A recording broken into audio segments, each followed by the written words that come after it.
Welcome to episode 68 of In Touch with iOS, a podcast that talks about iPhone, iPad, Apple Watch, Apple TV, and related technologies plus tips, apps, and gear. I'm your host, Dave Ginsburg. And yes, this week was the Apple event. They had all kinds of great announcements that occurred this past week. It was on Tuesday, September 10th. And boy, I was just absolutely amazed at what was announced. Didn't expect an iPad, didn't expect an Apple Watch. Of course, we expected the iPhone, and I'm going to talk in depth about that and my thoughts on that. So we'll talk about that today as far as the event goes. I have some news stories I wanted to go over real quick and talk about what happened in the news this past week, because there was some other news besides the Apple event.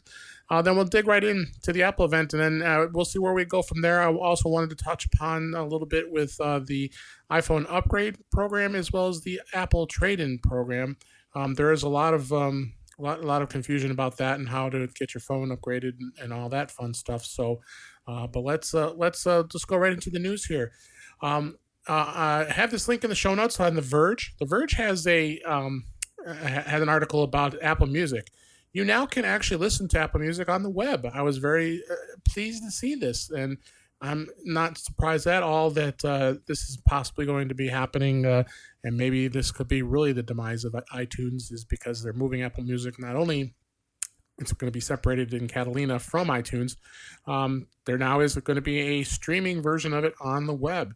So if you go to beta.music.apple.com and you sign in with your Apple Music account, you will have your full interface on here, which is really cool. I was able to play the music, had all my playlists that are synced already originally through iTunes. So I have access to all of my music, as well as, of course, all the music that you have, millions of songs you already have access to already as it is. And it looks like it works. It was working fine in most of the browsers. I tried it in Chrome and I tried it in Safari, of course. Those both worked. Had a little bit of a challenge with Firefox, but it could have been just more so the security settings that changed in Firefox on that browser. But all in all, it was a good experience, and I'm super happy that they did this. So kudos to Apple to get that out there, and that means also you are going to be able to do this on Windows. So if you are a Windows user, of course none of us are here, of course, but you will be able to go on there, as well as Chrome OS. You could browse to this site and be able to listen to your music if you have a Chromebook. So check it out. Again, I'll have the link to the article in the show notes, and that'll be there as well. Another article that caught my eye was I was very surprised to see, but not too terribly surprised, is the streaming music services have grown 26% in the first half of 2019. This article was on Apple on the appleworld.today website. I have a link there as well. And this was reported from the RIAA. We love that those folks, the Record Industry Association of America, and had this interesting bar graph here. It actually was a pie chart, and showing where the revenues have come from as far as music goes.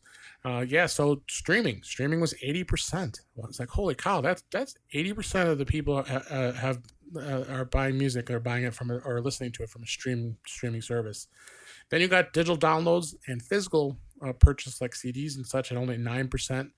And it's pretty impressive to see where things are going. And this is not at all surprised with all the advent of all of the different services that have been out there with when it comes to music, and with Apple Music and with Tidal and with Spotify and Stitcher Radio and all those other services with music. So definitely interesting information out there. I was very, very pleased to see that. The other story that caught my eye was there was a message. This was back on September 6th. Apple actually released this statement on their newsroom link on their site here, talking about the article that was published by Google about vulnerabilities that Apple had fixed for iOS users back in February, but they also heard from customers saying that they had concerns that the claims were not all there with the facts. It was a sophisticated attack, and it was very narrowly focused. So there were a lot of websites that were being used through the relating to the I'm going to probably say this wrong, the Uyghur community, which is, a very small bit of population that people be going to these websites. There was a couple of websites that had some vulnerabilities, and Google's post, which was issued 6 months after the patches were released, created false impression of the mass exploitation to monitor the private activities of the entire population in real time. So really, what they did was they struck fear in all iPhone users all over the world because of these small little sites. I think this was uh, kind of a crazy thing on Google's part by doing this. They did fix the vulnerabilities that are in question, and Apple definitely works hard in keeping security in place. So check out that article. It was like I said, it was definitely an interesting read. And Apple is really good with iOS security. I could tell you that for a fact because I work with it all the time, and they keep these devices secure. So I'm not at all worried about it, and I wouldn't worry about it either. But I thought it would be important to bring to everybody's attention that was out there. So, yeah, this is just a crazy thing here, and let's go ahead and move on to the discussions of the day here, which was the Apple event. So the Apple event was on, as I said, it was on Tuesday, the 10th of September, and they had some great, interesting discussions. So I'm going to kind of go through some of the discussions, what they announced during the event in order that it was announced. So interesting to say they really were stressing hardware, software, and services. Services is going to be a big thing with Apple right now, so I'm very interested to see how these services go. Of course, Apple News was released earlier this year with a bit of fanfare. I'm still subscribing to the News app, and it's got great subscriptions for magazines and such, so it's going to be interesting to see where that goes. So the first thing that was announced was the Apple Arcade. So Apple Arcade, of course, is a service that's going to be available for you gamers out there. And they did a demonstration with a Frogger app, which I thought was kind of cool. We've all played Frogger, I would assume, right, with going back into the 80s and 90s. So there's going to be over 100 games at the start. So all these 100 games will be accessible.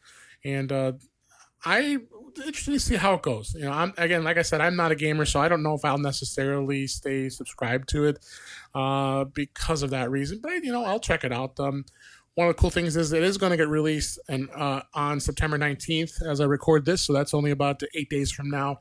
And the price is only going to be $4.99 a month, and that's also going to include your family, so you can have up to 6 users as part of your family to be able to check that out. Also, what Apple did was they're offering a 1-month free trial, which I thought was really cool. So giving you a whole month to be able to play these games and check them out. So that in itself I thought was pretty cool. But again, I don't know where I would be on this after the 1 month. I'm gonna of course try it out for everybody, and we'll check it out, see how it goes. But we'll see how it goes. We'll see how it goes with the Apple Arcade. I definitely see it to be something interesting for sure, and where that goes. And then the next thing they talked about was Apple TV Plus. There were a lot of speculation that Apple was going to be having this pretty high price on it and seeing where it goes. Of course, Disney Plus came out not too long ago, and you get all these other services that are part of it. I know Disney was bundling up with Hulu, and then looking at other things as well. But really, I think what Apple's doing is they're trying to compete with the worlds of Netflix and Amazon Prime, because both of those services, of course, have original content. Well, of course, Hulu does too, so I guess you would probably include them as well. So at the release of Apple TV, which is actually is slated to start on November 1st, so we got a little time yet before that comes out.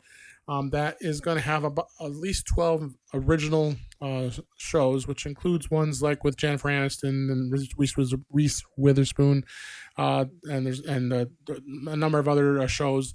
I'll have a link to the show notes of the actual site to Apple Plus, and you'll be able to see that firsthand.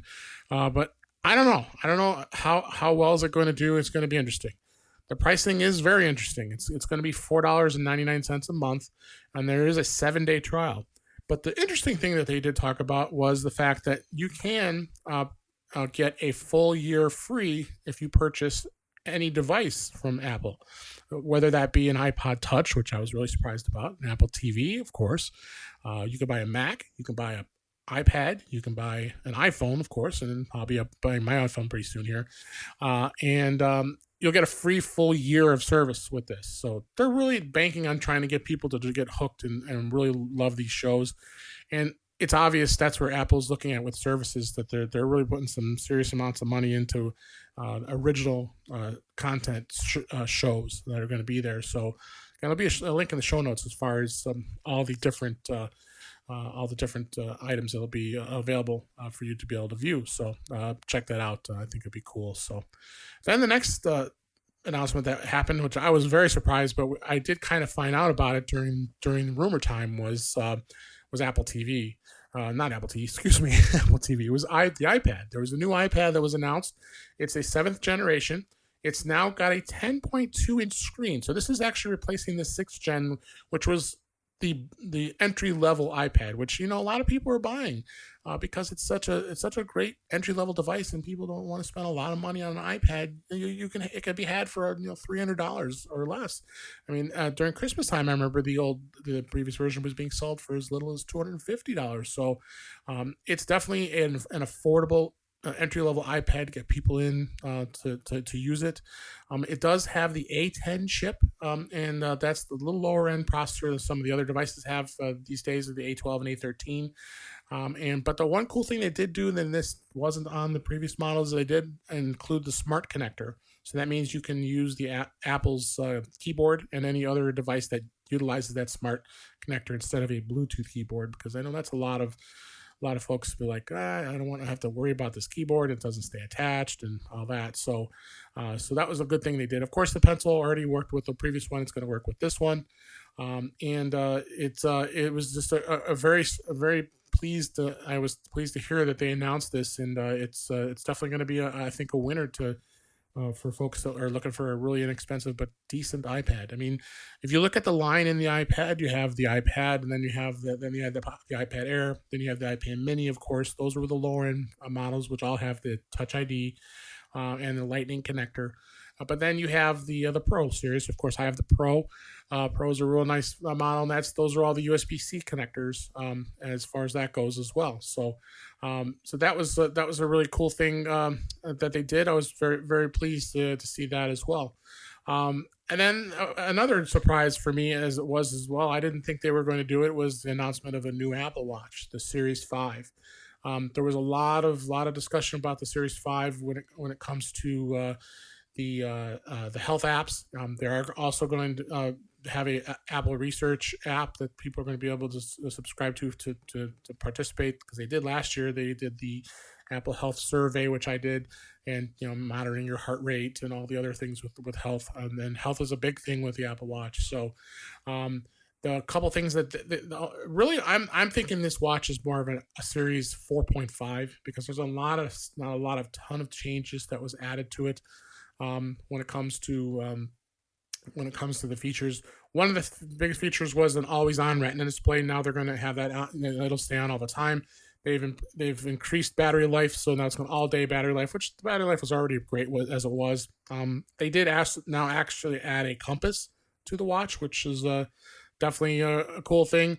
But I have my iPhone with me all the time, so it usually isn't a problem for me when it comes to using a compass. But a lot more people are wanting to have these small devices. I usually buy the one without the cellular, but of course you'll be able to get one with cellular if you want. Another feature that they did add, which was pretty cool, was international calling that's available. You now can press the side button and make an emergency call on the Apple Watch in 150 different countries. So you weren't able to do that before as well. So pricing is going to start at $399. That's the 40 millimeter face, all the way up to you can go all the way to $1,200, because they also added some new Apple Watch faces as well. So you're going to have a ceramic as well as a titanium choice, which of course is going to add to the price. You'll be able to get a Hermes band. But the coolest thing in the world, the coolest thing that they did, was they now have an Apple Watch Studio on the website. So now you actually can customize what band you want, what face you want. Like in the aluminum series, I would get the space gray, but you can get the other different colors too if you want. But now you can customize it. That was always my biggest pet peeve with the Apple Watch, was the fact that I want to buy this watch, but you have to get it with a black band, a black sport band, or you got to get it with Milanese band, or it had just limitations. Now you can get whichever band you so choose and be able to customize it and be able to pick that up. Um, so all the other features are there with it as well. They've enhanced Siri. You stay connected with cellular. Of course, Watch OS 6 is going to be released. I'll be talking about the OS updates in a bit here. So that was definitely a interesting announcement when it came to that. And then there was the iPhone 11. Now, iPhone 11, we were not surprised that was going to be coming out. But what they've done is they've come out with 3 models. It's the iPhone 11, it's the iPhone 11 Pro, and then you have the iPhone 11 Pro Max. So you have 3 different phones here, and they're all broken down by different sizes. The 11, which is going to be the low-end model, pricing starts at around $699, which you tell me, if you ask me, there's no bargain in the world as far as that goes, and being able to get a phone for less than that cost is pretty impressive. I was very surprised that they're doing a lot of lower in pricing here. So then you have the 11, the iPhone 11 Pro, which is also going to be available as well.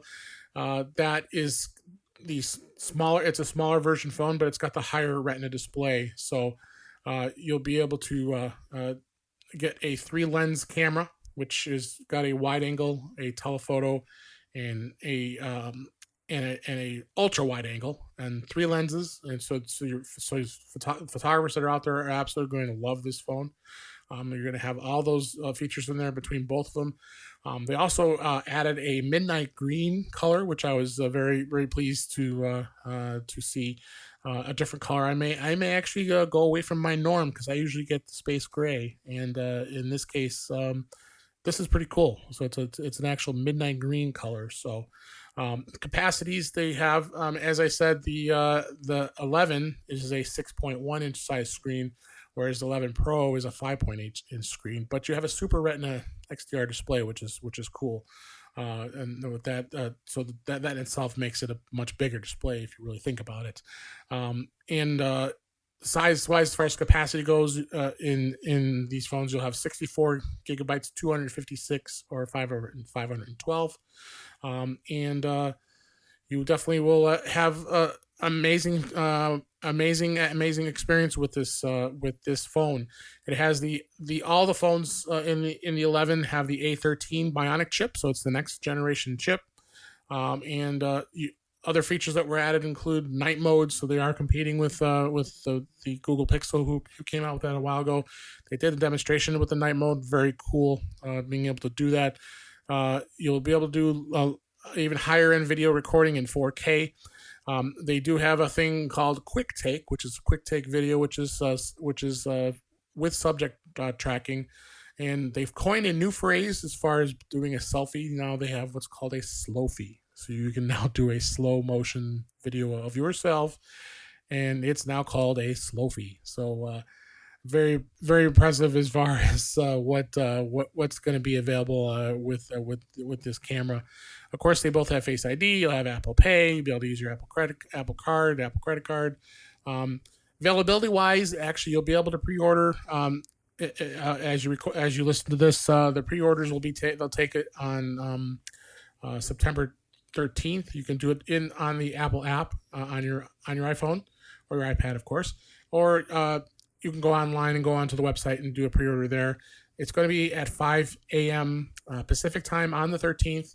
And then for those of you who are in the Apple trade-in program, or I should say the Apple upgrade program, that's what I'm in, you actually can pre-approve yourself and get everything all set to go and have it ready to ship to you before the actual time that you have to actually place the order.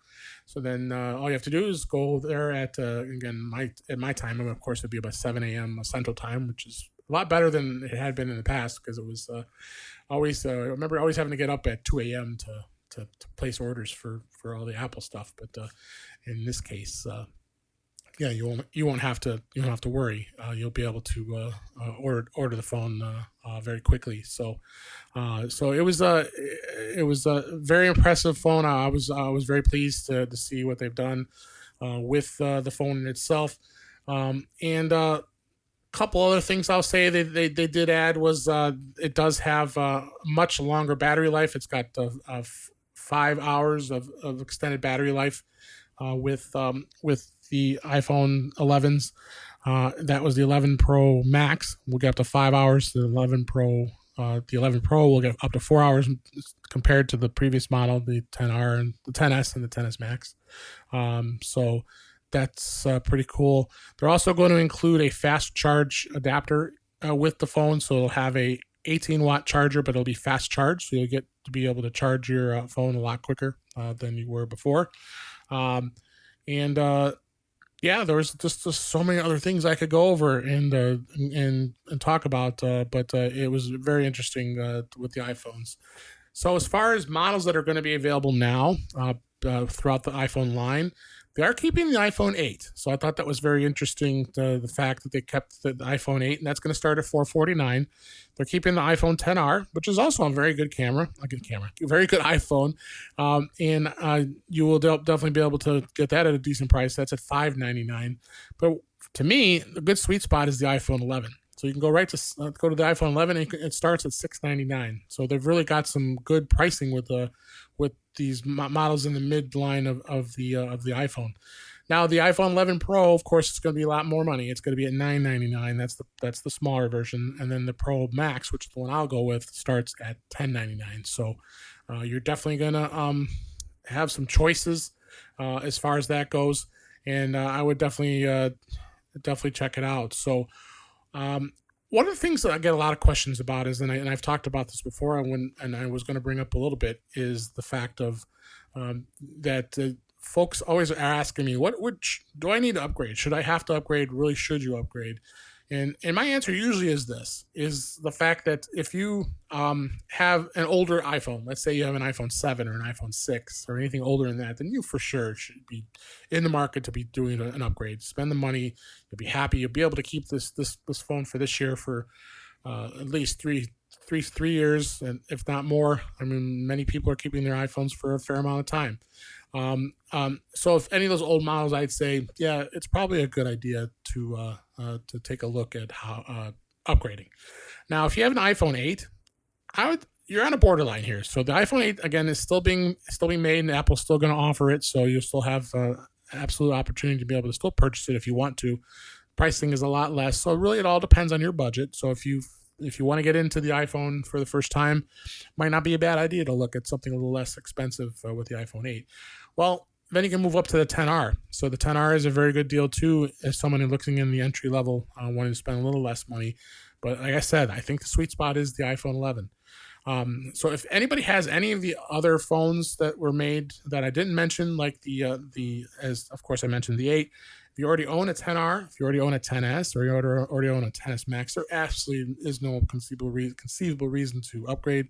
Me, I always upgrade because I have to have the latest and greatest. I love the iPhone, so I'm on the trade-in program, so that's something to take a look at too. So very a lot of great choices available, and as far as that pricing goes. So and definitely check that out.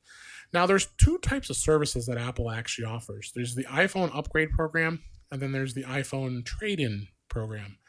I want to review those two services first. I want to review those two services to kind of give you an idea of where Apple is when it comes to this type of stuff here. So the first one is the iPhone upgrade program, and this is the actually easiest way to be able to just do an upgrade. So you can actually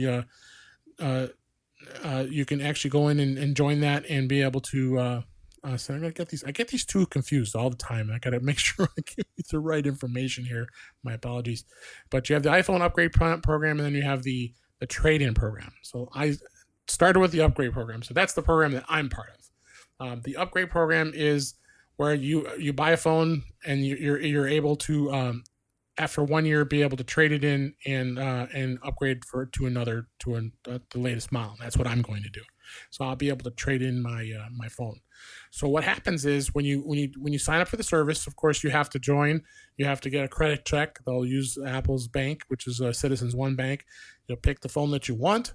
They'll go through a process of which one that you want and do that stuff, and you select which one you want, and then what you would do is you would go through the process, and then you'll get a credit check for the phone the phone you want to purchase, and then you'll get approved, and then you'll be able to go in and either you'll have it shipped to you or you'll have it purchased, and then you'll make payments each month, and the payments can range anywhere from $30 all the way up to $60, depending on the phone that you purchase.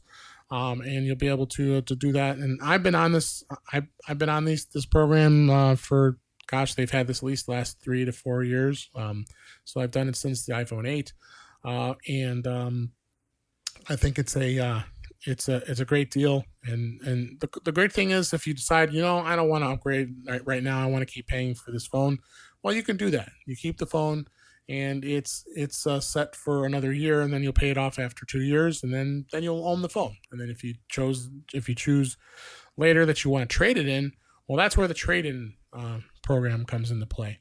Now, Apple's been very, very generous as of late trading in phones here. And if you go to their website, again, I'm going to have links to both these services in the show notes.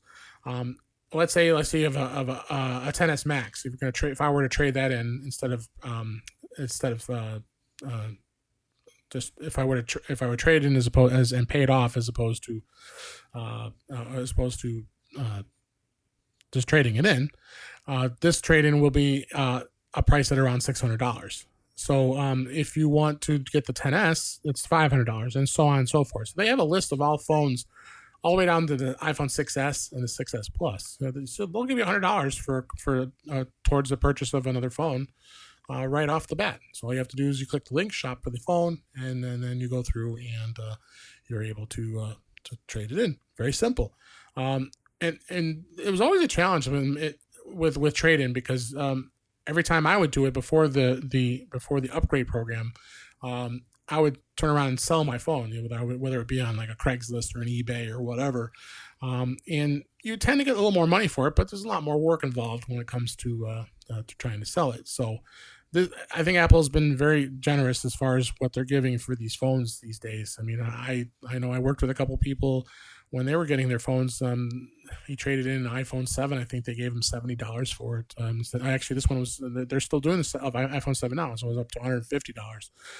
So you definitely have some decent credit towards purchasing the new phones. So because Apple wants you to get on the newer phones. That's really the case, and they're doing that for the tablets, for iPads, as well as for Apple Watch.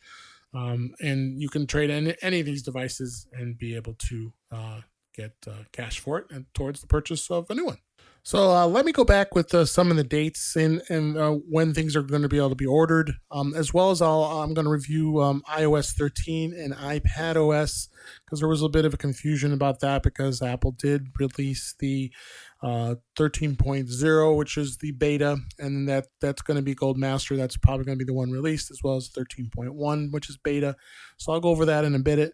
But I just want to go over. I'm going to review again some of the dates because I probably forgot or maybe not have got to each one of the devices, and we'll let you know.